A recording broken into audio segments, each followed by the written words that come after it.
Hello there! Today I'm going to be doing the time and place book tag. This tag was created by Jen Campbell. Basically in this tag you pick 10 books that have a really special meaning or a story behind them and you just share that. There's nothing I love more than feeling nostalgic and going back and finding things that remind you of different things. So in this very nostalgic time in my life, as my senior year is coming to an end, thought it was a good time for this tag. I decided not to pick the books that are sort of obvious for me, so I'll go ahead and give that honorable mention to Harry Potter. I decided not to pick quite 10 because after I got to about 7, I was forcing it and I just didn't want to do that. I wanted to pick books that really have special meaning to me and share those stories. So without further ado, let's get started with the first book. The first book I want to share is a series, but I just have the one here. It's the House of Night series by PC Cast and Kristen Cast. I would say that this is my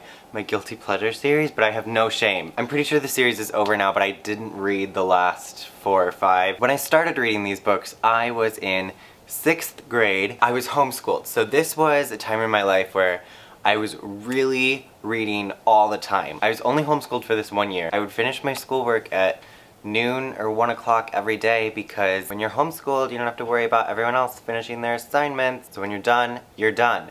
And it's not like I had friends. So when I think about this series, I think about how this sort of sparked some of the reading habits that really stuck with me. I think about the chair in my room that I would sit and read these books in. I think of staying up till midnight on a school night when I was 11 and reading by like the light of my iPod Touch with these books. These were the books that I did that with. And the other special connection that I feel towards the series is my best friend at the time, sort of almost my only friend, was my cousin McKenna, who was in 8th grade, and she was the reason that I picked these books up. And I know sometimes it sounds silly, but if you're someone who's watching this video, you probably understand having that connection with someone through a book and how special that can be. I would get excited with my cousin about like the next House of Night book that was coming out. And so while I wouldn't recommend this to most 6th graders because it's about vampires and sex, for those reasons, the House of Night series will pretty much stay with me. Will always take me back to those sad, lonely 6th grade days, which were actually a lot of fun. The next book I want to share with you it's sort of one that when I look at it, I just kind of think about an entire year. Sort of just like House of Night. So this is The Old Willis Place by Mary Doningham. Mary Doningham is still writing books. She writes pretty much children's mystery books, but they weren't children's books to me. When I read this book, I was in 4th grade. 4th grade was my favorite year between like 1st and 8th. In 4th grade, I had a teacher who helped us start a business in our 4th grade class. Throughout the school, we would sell popcorn, so we started from the bottom with this popcorn business. We spent days designing posters, advertising that we would be selling popcorn for 50 cents during lunch hours. Get ready with your money. Some people were in charge of advertising, some people were in charge of popping, some people were in charge of like the money and taking it down to the lunchrooms. All of the 4th graders were so into this, so I was in charge of popping. I would come into school early every day and start the machine and like pop the popcorn and put it into bags. And I just think that's a really valuable experience to give to a 4th grader. For no real reason, this book sticks out to me when I think about 4th grade. I remember being freaked out reading this book. This was a book that when I would come in early on those 4th grade mornings, I would discuss this with my 4th grade teacher, and she wasn't reading it, she was reading other things, but she still knew how to discuss a book, and I could tell that she enjoyed seeing someone excited about reading. Obviously that was sort of my thing throughout elementary school. I was the kid who was reading. And so now when I'm older and I think about books like this, books that really got me thinking and going and talking about reading, I think about those days with that teacher and how special it really was to a 4th grader to be excited about something and not shut down and to be encouraged like that. Of course now there are 4th graders watching booktube videos and know that there are people their age and people who are older talking about books and being excited and that reading is cool. It really is. And for them the truth is that the people making these videos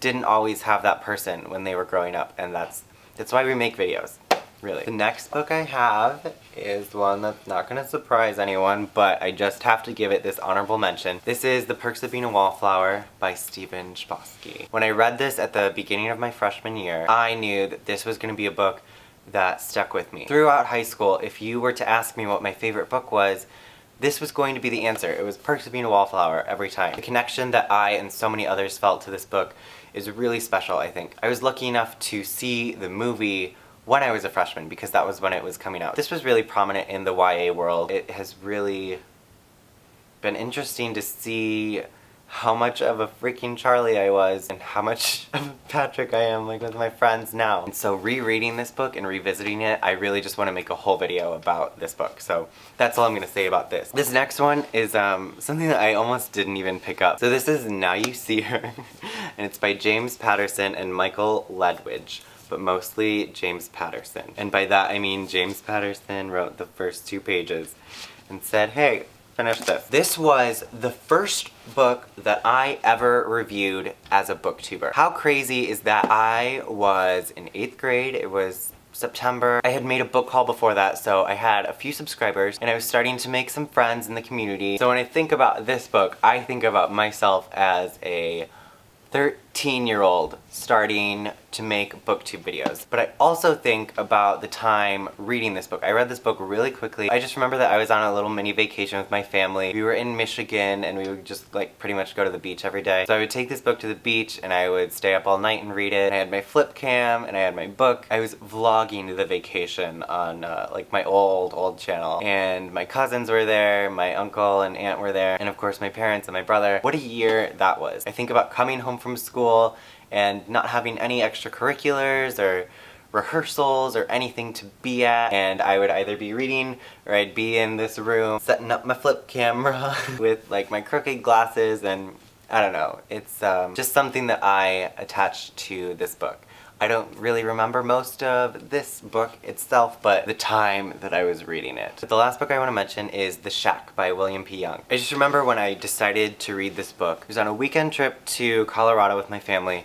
We were visiting my aunt who was very sick, and we sort of knew it was the last time we were going to see her. So when I brought up this book to her, she was like, oh my gosh, I loved it, you have to read it. This is like an adult Christian fiction book, so it's really not something that I would read, but I thought I would give The Shack a try. God is a character in this book, but God comes through as this, if I remember correctly, I'll have to look it up before I post this video, but God was like a big black woman. So this is a book that challenges a lot of the ways that people see God. It was really interesting to read, and then to Skype with her afterwards, just probably like a month before she died, and to connect with her on that book. So that's something that I'll always have with her, with my Aunt Avis. Ending this video on an emotional note. So that is the Time and Place book tag. If you have yet to do this tag, I encourage you to do so. I never tag people because I'm always doing tags a year later than everyone else. I am a big believer in the importance